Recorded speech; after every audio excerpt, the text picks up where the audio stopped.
Over to Tamil Nadu now, where suspense continues over who will be the next Chief Minister of the state. The governor now is expected to issue a statement by 6 p.m. this evening. Reports say that he is exploring various options, but in fact has made up his mind.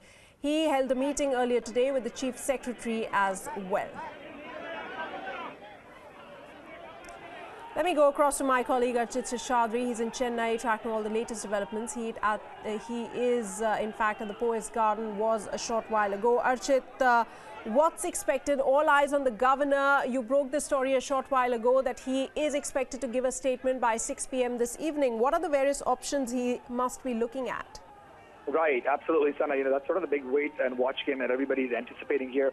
The one thing that we also want to sort of clarify and bring sort of a perspective is even if the governor makes a statement or releases information, it may not necessarily be the pick for CM. It could just be an update on what is to happen or what transpired yesterday. The other word that we're also getting at this hour is that all of this could be tabled until early next week when the DA case, that is proportionate asset case, comes back.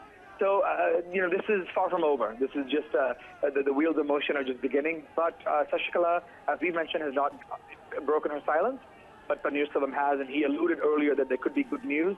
Again, all of this is just open to interpretation or just supporting the people who are standing by him. So even if the governor does make any kind of update, it may necessarily not be not be the pick for the CM, but just the president's rule or some of the options out there on the table. But we're hearing through our sources that it could be early next week before any of this even is officially confirmed, waiting on the Supreme Court's case.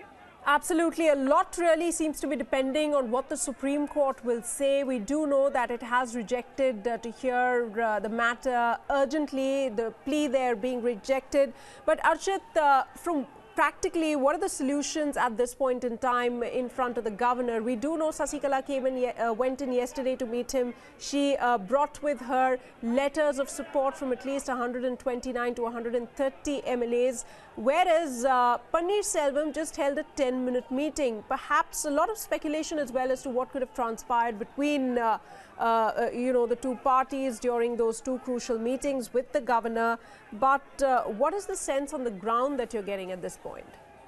Well, that certainly is an interesting perspective on how he decided to address the media and talk about, what happened and really show support to the people standing by him. And on the other hand, Sashikala did not. When we asked the spokesperson for the AIADMK, Saraswati, she said she wanted to be respectful and of the honorable governor and give him time to make his decision. So it's just an interesting strategy how both Paneer Selvam, OPS, and Sashikala are playing this game. As we mentioned earlier, certainly the time factor is a crucial element in this race. The more time that Paneer Selvam has supposedly gives him the lead, the advantage to perhaps get some of the other MLAs on his side. We've seen Madhusudan ousted. We've seen him switching camps. Another big question is what happened to the others that Sashikala claims to have. So it's basically a he says, she says game on who will win the numbers game, which ultimately it'll all boil down to. But at least the ground reports that we're seeing is that the people are standing by Paneer Selvam. We heard a little bit of a rumor back and forth that Sashikala may come out.